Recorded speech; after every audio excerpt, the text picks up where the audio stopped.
ஆண்டவராக இயேசு கிறிஸ்து நாமத்திலே உங்களுக்கு என் அன்பின் வாழ்த்துக்கள். இந்த நாளுக்கான இன்றைய மன்னா நீதிமொழிகள் புத்தகம் 12ஆம் அதிகாரம் 2வது வசனம். நல்லவன் கர்த்தரிடத்தில் தயை பெறுவான். பாருங்க அன்பான கர்த்தருடைய பிள்ளைகளை, வேத வசனம் சொல்லுது நல்லவன் கர்த்தரிடத்தில் தயை பெறுவான். அப்போ நாம வீட்டில், சமுதாயத்தில், சபையில் நம்ம என்ன பேர் எடுத்திருக்கிறோம்? நல்லவர்கள்னு பேர் எடுத்திருக்கிறோமா, அல்லது ஐயோ அவனா அல்லது அவளா என்று பேர் எடுத்திருக்கிறோமா? சிந்தித்து பார்ப்போம். அன்பான கர்த்தருடைய பிள்ளைகளே, நல்லவன் கர்த்தரிடத்தில் தயை பெறுவான். அவன்தான் ஆசீர்வதிக்கப்படுவான்.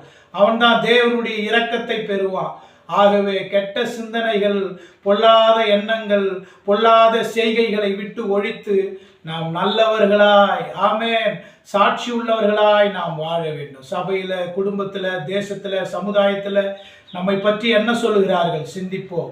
ஆவியானவர் நம் ஒவ்வொருக்கும் உதவி செய்வார், கிருபை தருவார். இயேசு நல்லவர், இயேசு பெரியவர், இயேசு வல்லவர், இயேசு உன்னதர், சர்வலோகத்தின் ஆண்டவர், வல்லவர், நல்லவர், இயேசு வல்லவர். ஆண்டவரே, இதை கேட்கிற ஒவ்வொரு மக்களோடு நீங்க பேசுங்கப்பா. ஆண்டவரே, நல்லவன் கர்த்தரிடத்தில் தயை பெறுவான், இரக்கம் பெறுவான், அவன் ஆசீர்வதிக்கப்படுவான் என்று நாங்கள் வாசிக்கிறோம்.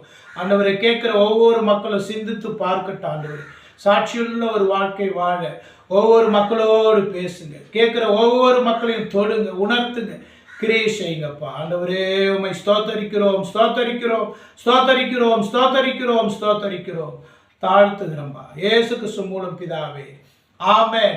கர்த்தர் தாமே நம் ஒவ்வொருவரையும் ஆசீர்வதிப்பாராக. ஆமென்.